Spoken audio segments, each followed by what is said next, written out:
Bonjour à tous, ici Loïc et Julien, je suis avec mon ami Julien. Comment ça va Julien? Ça va hyper bien. Ça va super bien. Alors aujourd'hui on va vous montrer comment créer à l'aide du logiciel Photoshop. Donc nous on l'a déjà lancé de notre côté.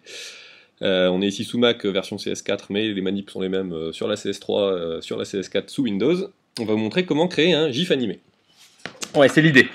Donc en fait on a récupéré un fichier sur le net, alors on l'a récupéré en format GIF et JPEG, d'accord, parce que c'est pas tout à fait la même manip suivant le type de fichier. Voilà. On va vous montrer les deux manipulations, on va commencer par le JPEG peut-être. C'est parti. Donc on va aller chercher notre fichier JPG qui s'appelle Super Mario World Original Street.jpg. Shit.jpg, pardon. Donc voilà, donc là on a notre image, donc l'idée, alors ce qu'on va faire c'est prendre ce petit fantôme là et faire un GIF animé où, on va alterner les deux images, et puis on va, avant de commencer, on va d'abord supprimer le fond qui est blanc, pour avoir un fond transparent, pour pouvoir placer notre image sur un fond coloré, et voilà, qui puisse se déplacer dessus. Ok, alors pour faire ça, déjà vous allez tout de suite bloquer parce que lorsqu'on ouvre une image comme ça en GIF ou JPG, on n'a pas possibilité de modifier l'image. Ouais. Donc là on est en GIF, donc la manip si vous êtes en GIF... Pas du tout, on est en JPG. On est en JPG, donc la manip si vous êtes en JPG... Tout à fait. C'est, donc là vous avez le calque, arrière-plan, et en fait vous allez faire un double clic dessus, vous allez lui donner un nom. Quelques zéros par exemple, que j'aime beaucoup. Très très bon nom. Et on fait OK, et là on peut travailler, on peut sélectionner les objets, on peut couper, coller, etc. etc. Voilà, donc c'est vraiment manip préalable. Voilà. Donc on va faire la même intro avec le GIF. Allez, on recommence. Sachant qu'après, la suite des manips, une fois que vous avez possibilité de modifier le fichier, ça sera exactement les mêmes, qu'on soit sous GIF ou JPG. C'est juste le début qui est différent. Donc ici on a un fichier, le même fichier mais au format GIF. Et donc là vous n'avez pas le même message, on a couleur indexée. Voilà. Donc ici, et ça revient au même, en fait on peut pas non plus modifier notre fichier dans cet état. Tout à fait. Donc la manip, c'est vous allez aller dans Image, Mode et choisir couleur RGB. Voilà.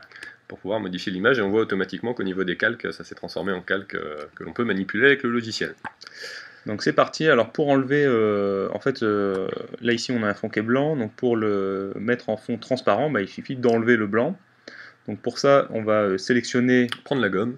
Non, on va pas prendre la gomme parce que ça va être un tout petit peu long. Enfin, on pourrait en soi, pourquoi pas. Et donc nous, c'est pas ce qu'on va faire. Plus rapide. Ouais. Donc on a une astuce ici qui est la baguette magique. Donc on va utiliser ici. Donc sur votre baguette magique, vous avez une tolérance. Donc en fait, on va cliquer quelque part avec la baguette magique. Moi, je vais le faire. Voilà. Donc là, ça sélectionne en fait tout ce qui est de la couleur qui est à l'endroit où j'ai cliqué en fait. Donc tout ce qui est blanc en l'occurrence, puisque tu as cliqué dans le blanc. Voilà. Et la tolérance est de 20, c'est-à-dire que en fait, on a un niveau de tolérance ici qui est plus ou moins faible, et puis plus on va mettre un niveau de tolérance fort, plus ça va sélectionner des choses qui sont proches du blanc mais qui ne sont pas tout à fait blancs. Voilà. Donc je peux par exemple le descendre un peu, je peux mettre une très faible tolérance pour avoir vraiment que ce qui est complètement blanc. Voilà. Et donc là par exemple vous voyez que c'est un mauvais choix parce que dans ma sélection un peu grisé, jaune, et ça c'est pas sélectionné par exemple, alors qu'on voudrait le supprimer. Donc, il faut jouer un peu avec la tolérance pour qu'ils prennent des couleurs proches du blanc. On a peut-être un poil trop. Je clique bien sur le blanc. Ouais, bon là on est pas mal, et donc ensuite la manip c'est vous appuyez sur la touche supprimer de votre clavier. Et ça enlève le blanc. Voilà. Donc on a un fond transparent maintenant. Donc ouais, les carreaux ici c'est le code pour la transparence. Voilà. Donc notre fantôme, voilà, on l'a ici, on l'a en deux éléments sur fond transparent. Donc la manip suivante ça va être de détourer les fantômes et donc de récupérer juste l'image qui contient le fantôme. Ouais. Donc là tu fais des zooms et des zooms, c'est la même manip que dans Illustrator, c'est Alt et la molette de la souris, parce qu'une moulette ça marche tout de suite vachement moins bien. Donc la molette de la souris et Alt et vous pouvez zoomer, dézoomer. Ouais, molette avant, molette arrière. Ouais. Voilà. Donc là on va venir sélectionner le fantôme qui fait une belle grimace. Alors pourquoi on sélectionne ce fantôme en premier ici là dans notre manip? C'est simplement que l'image est un petit peu plus grande que le fantôme qui cache ses yeux. On a les espèces de petites mains, je sais pas trop ce que c'est d'ailleurs. Les papates. Les papates. Donc on va sélectionner d'abord l'image qui est un peu plus grande, donc en faisant un cadre de sélection. Donc on a sélectionné l'outil sélection qui est ici, voilà. Un rectangle de sélection, et puis on vient sélectionner notre rectangle. Alors l'idée c'est de centrer notre personnage dans notre rectangle de sélection. Ouais, après avec les flèches gauche-droite vous pouvez déplacer votre rectangle de sélection. Voilà. Une fois que c'est fait, vous copiez... CTRL-C. Voilà, CTRL-C. On fait un nouveau document CTRL-N. Donc par exemple sans titre. Voilà. Donc vous avez vu automatiquement il récupère la taille de ce qu'on a dans le presse-papier. Hein. Vous n'avez pas besoin de spécifier la taille, là on a juste à faire CTRL-V pour coller notre image et on a notre petit fantôme qui apparaît. Voilà, donc là on a un arrière-plan qui est blanc, c'est pour ça qu'on revoit un fond blanc, mais si on supprime, on voit bien que le fond est transparent. Voilà. Donc on va faire pareil, on va venir sélectionner le deuxième petit fantôme. Voilà, alors hop, du premier coup c'est magnifique. CTRL-C, même manip, et on vient sur le calque qu'on vient de créer, on fait CTRL-V directement. Donc là on a deux calques. On a deux calques. On va zoomer un petit peu.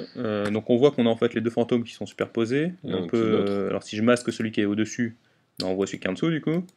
Et on voit qu'ils ne sont pas tout à fait bien superposés. Donc on va déplacer celui du dessus pour le mettre sur celui du dessous.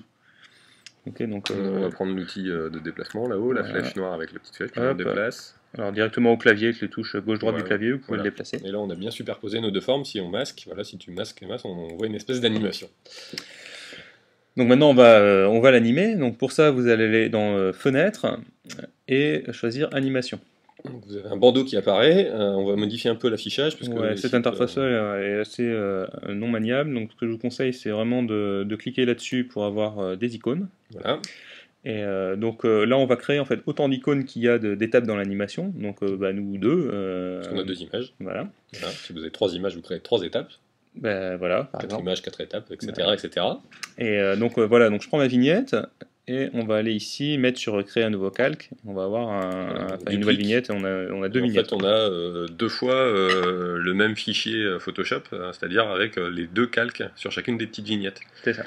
Donc sur chaque vignette, on va venir cacher un des deux calques. Donc là, on va cacher celui-là, et puis sur l'autre, on va cacher l'autre. Je remets celui-ci visible et voilà. Sur l'autre. Ensuite, on peut régler un temps sur les transitions entre le premier et deuxième élément. Donc voilà, ici, par exemple, une seconde et une seconde. Voilà. On peut configurer si l'alternance entre image 1 et image 2 se fait une seule fois, 3 fois ou toujours ou autre. Donc nous, c'est toujours, en fait, on veut que ça se répète à l'infini. En boucle, ouais. Et puis on peut visualiser ce que ça va donner, on appuie sur Play. Et voilà, on a une espèce d'animation, un petit gif animé, un petit fantôme animé, qui fait une belle grimace. Voilà. Donc maintenant on va exporter ça en GIF animé pour pouvoir l'utiliser. Tout à fait, donc attention, la petite manip, on va pas faire fichier enregistré sous, on va faire fichier enregistré pour le web et les périphériques. C'est vachement important de passer par cette interface-là pour garder l'animation du GIF. Donc ici, ça. Ce qui est important, c'est de bien choisir le type GIF, parce que pour conserver l'animation, c'est le type obligatoire. Et puis, vous pouvez enregistrer ça. Donc, fantôme, GIF. Tu vas déjà l'avoir parce qu'on a fait la manip avant. Voilà, je vais remplacer pour toi. Et puis voilà, notre fantôme est enregistré.